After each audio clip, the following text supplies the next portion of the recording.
너희 엄마는 가족을 위해 훌륭했지. 하지만 여자로서의 매력은 오래전에 사라졌어.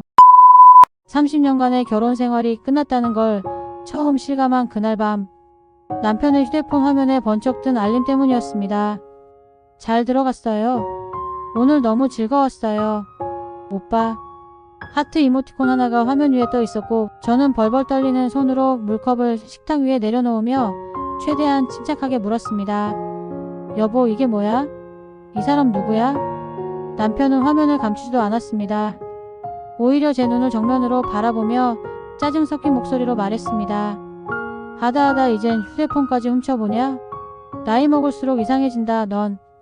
그 말 한마디에 30년 동안 제가 쌓아 올린 시간과 믿음이 무너져 내렸습니다. 손끝이 하얗게 질릴 정도로 저는 비틀거리며 의자 등받이를 꼭 잡았습니다. 저는 올해 55살, 남편은 58살입니다. 저희는 정말 아무것도 없이 시작했습니다.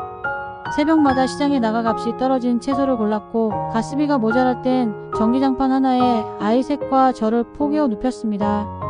남편이 사업을 시작하겠다고 했던 날, 저는 결혼 반지를 저울 위에 올렸고, 반지가 숫자로 바뀌는 순간에도 우린 잘 될 거야 라고 스스로에게 말했습니다. 친구들이 피부과 다니고 미용실 갈 때 저는 아이들을 안고 업고 걸리며 장바구니를 들고 시장 바닥을 걸었습니다. 가족이 잘 되면 된다는 마음으로 저 자신은 늘 뒷전이었습니다. 친구가 명품 가방을 들고 나올 때 저는 유모차 손잡이에 걸린 청가방 안에 특가 고등어를 넣었고, 지하철에서 아이가 울면 사람들의 눈치를 보며 달래느라 땀이 났습니다. 아이 셋을 키우며 감기 한 번 앓는 날조차 사치였고, 제 이름보다는 누구 엄마라는 호칭에 익숙해졌습니다. 그런데 몇 달 전부터 남편은 달라졌습니다. 퇴근이 늦어졌고 식탁에서도 휴대폰을 손에서 놓지 않았습니다. 셔츠깃에서는 익숙하지 않은 향수 냄새가 났고, 주머니에서는 고급 레스토랑 영수증이 나왔습니다. 디너 스페셜 2인 와인 한 병. 남편은 술을 못하는 사람입니다. 냉장고에는 자주 안 먹던 수입 치즈가 들어왔고, 세탁 바구니에선 낯선 립스틱 자국이 묻은 손수건이 나왔습니다. 눈치 없는 사람도 이상하다고 느낄 만한 변화들이었습니다. 결정적인 건 술에 취해 돌아온 어느 밤, 남편의 양복 안주머니에서 작은 상자를 발견한 순간이었습니다. 조그만 하트 모양의 은빛 펜던트 목걸이. 카드에는 이렇게 적혀 있었습니다. 사랑하는 나영에게, 너는 나를 다시 살게 해. 제 이름이 아니었습니다. 그 순간 가슴 한복판이 찢어지는 듯 했습니다. 그동안의 수많은 밤, 식탁 위에 국을 끓이며 남편의 숟가락을 챙기던 손끝이 얼어붙는 것 같았습니다. 다음날 아침, 저는 상자를 들고 조용히 물었습니다. 누구예요? 남편은 아무렇지 않게 말했습니다. 봤잖아. 우리 회사 신입. 그리고는 고개를 살짝 젖히며 말했습니다. 당신도 내가 지금 남자로 보이진 않잖아? 나도 마찬가지야. 오래된 가구 같다고 해야 하나? 질린다고 해야 하나? 저는 터져나오는 울음을 삼키고 설거지대에 섰습니다. 뜨거운 물을 틀고 손등이 빨개질 때까지 가만히 서 있었습니다. 그 사이 제 안에서 무언가 툭 하고 떨어져 나갔습니다.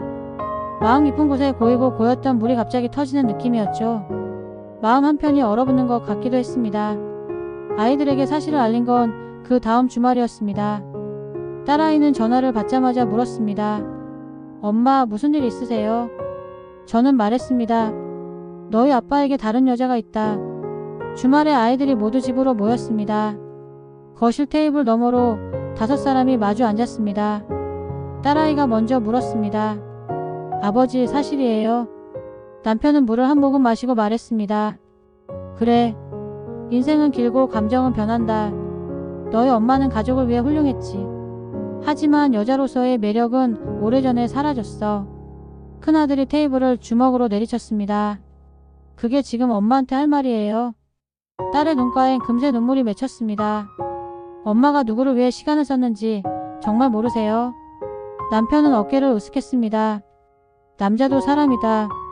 작은 아들이 말했습니다. 아버지는 어머니만 버리는 게 아니고 우리까지 다 버리시는 거예요.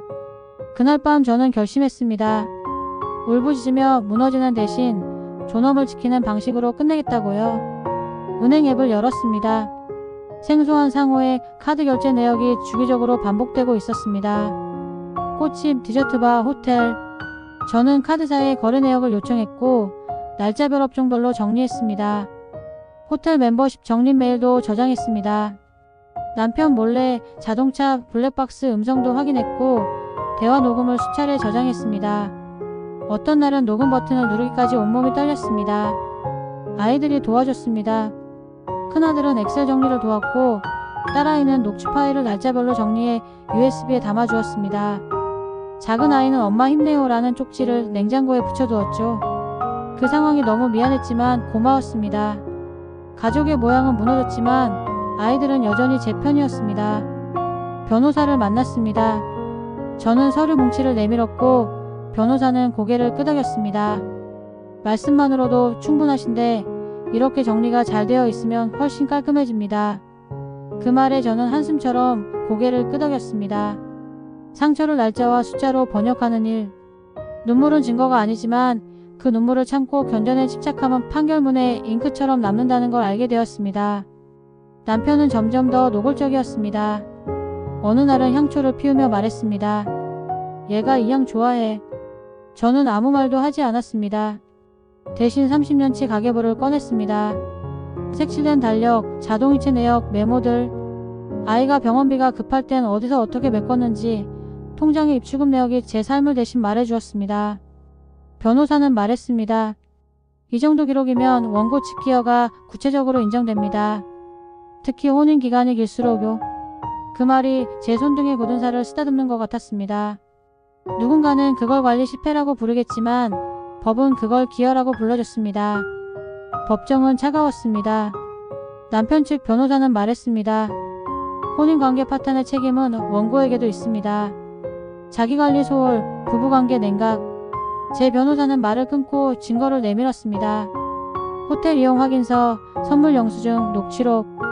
판사가 페이지를 넘기는 소리가 심장 박동과 박자를 맞췄습니다.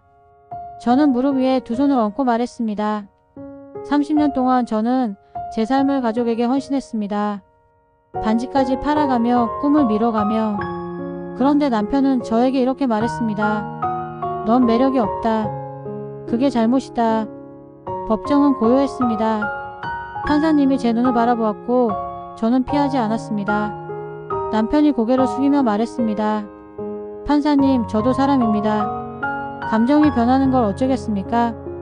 그 말에 제 변호사가 대변해줬습니다. 감정은 변할 수 있습니다. 그러나 그 변한 감정이 면죄부는 아닙니다. 감정은 자유지만 행동에는 책임이 따릅니다. 판결이 내려졌습니다. 원고의 청구를 인용한다. 위자료, 재산분할. 제가 쓴 장부와 납부 내역, 제가 지킨 아침과 밤이 기여라는 이름으로 인정받았습니다. 남편 명의였던 자산도 제 몫으로 돌아왔습니다. 법정을 나서는 길, 어깨 위 무게가 툭 하고 떨어져 나가는 걸 느꼈습니다. 아이들이 저를 안았습니다. 엄마, 끝났어요. 저는 웃었습니다.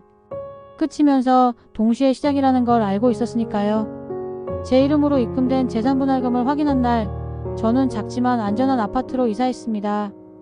보험과 연금을 정리하고 금융상담을 받으며 제 나이에 필요한 것들을 하나씩 체크했습니다. 통장을 정리하며 펜으로 이름을 또박또박 써 넣을 때 마치 제 삶에 다시 사인하는 기분이 들었습니다. 이제는 나중에가 아닌 지금을 위해 선택합니다. 돈은 상처를 치유해주지 않지만 상처를 막아주는 벽이 되어줍니다. 저는 그 벽을 세웠습니다. 바람은 통하되 폭풍은 막아주는 벽. 그리고 저 자신에게 선물을 했습니다. 새벽엔 요가와 산책을, 일주일 2번은 취미 강좌를 넣었습니다. 문화센터라는 곳을 처음 가봤습니다. 색연필로 꽃을 그리며 강사님이 웃으며 말했습니다. 색이 참 부드러우세요. 오래 그림 그리신 분 같아요. 그 말을 듣고 저도 모르게 웃음이 났습니다. 거울 앞에 시간을 되찾고 관리라는 말을 돌봄으로 바꿨습니다. 주름은 지우지 않았습니다. 살아온 날들의 지문이니까요. 어느 날 남편에게 문자가 왔습니다. 잘 지내니? 미안하다. 한번 볼 수 있을까? 저는 답하지 않았습니다. 미안함은 과거를 바꾸지 못하니까요. 제 삶은 앞으로 흘러야 하니까요. 어느 오후 딸아이가 작은 상자를 내밀었습니다. 사파이어 귀걸이. 엄마, 이거 엄마 탄생석이야. 예쁘지? 거울 앞에서 귀걸이를 착용했습니다.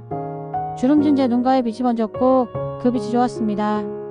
큰아들에게는 운전을 배우고 작은 아들과는 극장 데이트를 했습니다. 팝콘을 먹으며 손을 꼭 잡고 웃었습니다. 방향이 바뀌면 길이 보이고 길이 보이면 발이 움직입니다. 저는 지금 그 길을 걷고 있습니다. 여러분, 누군가가 여러분의 평생을 단 한 문장으로 무너뜨리려 한다면 이 말을 기억해 주세요. 감정은 변하지만 책임은 남습니다. 여러분의 가치는 남의 말이 아닌 여러분이 오늘 선택한 한 걸음에서 시작됩니다. 저는 그 걸음을 내디뎠고 법정에서 제 시간을 숫자로 되찾았습니다. 재산분할은 돈 이상의 의미였습니다. 제가 살아낸 시간과 이름이 기어라는 이름으로 인정받은 순간이었으니까요. 그 인정 위에 저는 제 삶을 다시 세우고 있습니다. 이 이야기가 여러분께 작은 힘이 되었으면 좋겠습니다. 우리 같이 잘 살아가요.